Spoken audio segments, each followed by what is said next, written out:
Hello and welcome to lesson number 1 in Module 223, Advanced Ethics. In this lesson, we'll take a look at how you can pass this course, and we will review some important concepts and terminology that will serve as the foundation for the rest of our learning. In order to pass this course, you'll have to do two things. There will be a set of case studies worth 50% and an online test also worth 50%. You should note that while there's no in-class participation grade in this particular course, you'll need to be engaged in order to do well. And I would strongly encourage people to get started on the case studies early on and to work in groups or seek feedback or both from me as you go. This tends to be a very challenging module for many people, and here's why. Most people think that your ethics are connected to your personal feelings and morals. And as you'll see, ethics don't really care about your feelings. In fact, some people's feelings are so different from others that they feel quite comfortable doing the unethical thing. Used alone, your instincts and gut will only get you so far. They will give you what I call the sniff test or the smell test, a sense that something is wrong. But in some cases, using your gut on its own may cause you to do nothing when action is called for or to take the incorrect action. That means that your gut, without any analytical ability, could actually get you in trouble. And the people who are really respected and who have sustained careers in this field are people who are good at using an analytical process so that they can make decisions about their own conduct as well as understand what to do if they observe conduct that troubles them. Whatever you choose to do, one of the most important things is that you'll be able to explain the why behind it. You may not make the exact same choices as other people, but that doesn't necessarily mean they're wrong choices. As long as they're principled and you can explain them in that context, you'll probably be in good shape. You'll have to make choices along the way in this career that will be emotionally challenging. And when that happens, your coping mechanisms, both internally and the social connections that you have, may try to talk you out of the correct action. It's a tough thing to do the right thing sometimes. In order to do that, we have to be very solid in the principles and concepts we're about to explore. Let's get started by reviewing some terms. Some of these terms will have been across your desk one time if you're a first semester student, because we first explored many of them in the module on counseling, but not all. And others of you have been in the first and second semester and will have heard these in the first ethics module. But having a really clear understanding of them, not just a cognitive memory, but an ability to actually apply these concepts is vital to being able to do this work. So let's get started. A belief is something we hold to be true. It's a personal belief. And it could be something as simple as our favorite color or what we think tastes good. It could also be something that we might think of as a fact in our own mind. We're so certain of it.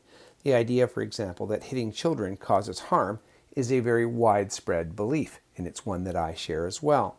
However, it's a mistake to assume that just because somebody has that belief means that they weigh it exactly the same as you do. Some people may believe it and have a shrugged shoulder about it. Yes, it causes harm, but no big deal. Why? Well, most likely they have another set of beliefs that is equally or more important to them. And so, just because something is true to them doesn't mean that it's important to them. Values are beliefs that we hold to be important. Make note of this because it's very, very important to understanding this. A value is a belief, but not all beliefs are values.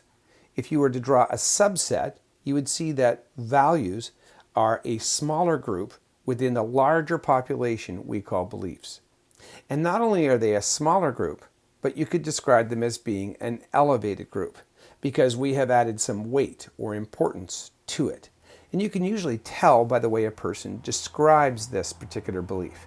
If we're looking at their language, they'll usually use words like important, central, vital, critical. And in other cases, you might simply be able to tell by the way they're behaving, the fact that they do something first, that they express it with a lot of passion, are examples. So here are some examples of values. Showing respect to children is important. Education is a powerful tool. Freedom of the press is central to a society's well-being. And you'll see that not only are these things that a person is believing, but they're also things that a person is holding with some weight. And what they are not yet doing is telling us what we should do. You might think they are, but you're probably filling in the gap intuitively. These are just values. They haven't told us what we must and must not do quite yet. Principles are an even smaller portion of the pie. All principles are essentially values, but what they have that not all values have is that they are collectively held and form a foundation for a particular group's way of thinking. For example, one group might say the law applies to all people equally. And if you are asked to think about what group that might be, you might identify the police or people who work in the criminal justice system. In other words, what we're saying is if a person doesn't hold that principle, they should not be in those careers because it's a foundation or fundament to their participation in that group to hold that principle. A child's safety is more important than his parents' autonomy.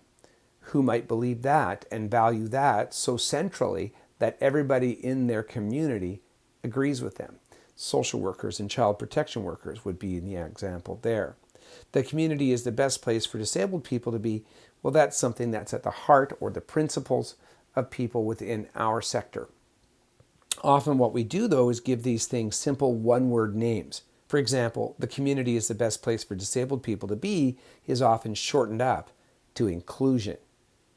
This practice of taking a long or even paragraphs long set of values that are called the principles and giving them one title is very common across professions. For example, in the law, rather than describing all the ways in which the law must apply equally to all people, most people in that profession simply abbreviate it by talking about equality or equality under the law. So child welfare workers have extensive education in how to maintain a child's safety and understand this principle down to the nitty-gritty. But when they talk, they probably abbreviate it by talking about child welfare. And I've already talked about the concept in number 3, that the community is the best place for disabled people to be. And we could even go beyond that in describing what we mean by this principle. But in day-to-day life, we abbreviate it to call it inclusion. And that can be a really challenging thing because people are constantly talking about these principles in short form.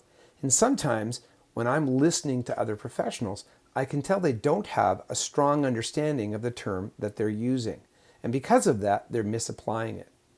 But it's very common. Sometimes it's easy, like the idea that health and safety equates to the principle health and fitness of people is our first priority. That's pretty intuitive. But when it comes to dignity, if you went up and you asked the average person in this career whether they supported the idea that we should take care of people's dignity, I guarantee you they'd say yes. But if you ask them to explain what it means to support their dignity, I'm guessing that 85 or even higher a percentage of people would not know what to say. So understanding that principle, that short form, means the emotional, spiritual, and social welfare of people is as important as their physical health and safety will be a big part of helping us to know when we are actually behaving in a way that is dignified. Understanding that shorthand is not only a big part of the course, but a big part of the work. We cannot just use the words without understanding what they mean. They're not interchangeable. And as you get out there, you'll start to see people who make fundamental practice errors because they don't understand what these values actually mean enough to apply them and make critical decisions. Let's talk about a few more terms. Morals. Probably you hear this term used all of the time. Morals are just our personal rules. They guide our daily behavior. They're often very inconsistent. We can change our morals sometimes within a few moments. Perhaps a commercial, a news program, or a conversation with a neighbor changes our perspective on things like for whom we should vote or whether to vote, whether or not it's a good idea to give your children sugary drinks or to get them vaccines. These are all examples of personal decisions based on our own personal moral code. One thing about moral codes is that they are as different for each person as our fingerprints. Even if we have a great deal in common with the person next to us, we're not going to have an identical moral code. And even if we did, moments later, it might be different. For example, When you were younger, you might have believed that drinking alcohol was something to be avoided. As an adult, you might have a different perspective and think that it can be consumed in moderation. Maybe you had the exact opposite process. Nowadays, many people hold the moral that we should not spank our child. But only 25, 30 years ago, the value was so different that it was the opposite. People believed that the more moral choice was to spank your child because if you didn't, you would spoil them. And that's where this expression, spare the rod and spoil the child, comes from. So morals are not of terribly big importance in our field. We cannot rely upon them. We can't create a set of rules and uphold those rules, expect people to be accountable to those rules, if the rules are very individual and very fluid. So morals might matter to you in terms of your parenting or your marriage or what you're looking for from your children, but they aren't going to be particularly of value to us in our professional work. We need to make a definition between personal rules and professional rules. Some people think that the law takes care of that, or that policy manuals, or that the regulations that, for example, the licensing department use all take care of that. Well, those are all important things, and you cannot deny them. But as we learned in our Ethics of Abuse and Neglect course, there are lots of examples of people who have done nothing against the law, but who have done something that would be so egregious that their employer might consider them to be dismissible, or that you might feel that this person needed to be reported to the Ministry for Children and Family Development because you suspected child abuse. So the standard of the law tends to be incredibly basic, and it's designed to apply to every person in the community. The problem is that we don't always collectively share the values behind the law. For example, many of us consumed alcohol before we were 19, even though we knew that the law said we shouldn't do so. Or perhaps you speed, knowing that the speed limit is the law. And I suspect that there is not a huge increase in the number of people who began smoking marijuana when it was legalized in Canada. Chances are, if you believed it was a good idea, you didn't care very much about the law before it became legalized. This is true, by the way, of other forms of written rules, such as the rules in policy manuals or regulations. Those rules may be important to an employer or important to a licensor, but they aren't always evidence that a person has done something that isn't principled. For that, we need another set of rules. And those rules are called ethics. In our course, we're going to use the term ethics as the shortened way of saying professional ethics. In the day-to-day world, people often use the term ethics and morals as though they're the same. We will not be doing that. When we talk about ethics, we're talking about the professional rules that are accepted by everybody in that profession. By joining that profession, you are automatically and tacitly saying, I agree to follow the rules all of the time, forever. And you cannot be flexible. You cannot take a break from those rules the same way as you might take a break from your morality while you visit Las Vegas. You have to follow the rules all the time, and nobody is above them.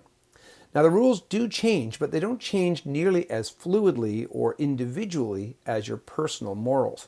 They have to be changed by everybody in the profession, and they have to still arise from the profession's principles. So over time, as a good practice, professions do sit down, maybe every 5 years, 10 years, 15 years, and revisit their principles and revisit their ethics to see if they're current and up to date, if they can be made a little bit more clear, for example. But it's rare for something to change dramatically, and it never happens that a person can just simply spontaneously decide that the ethics don't apply to them. And you can see that ethics are sometimes very concrete and therefore very enforceable. Things like never hit a client, a pretty easy one to both understand and to observe and report. But sometimes they require us to have this very strong understanding of the principles.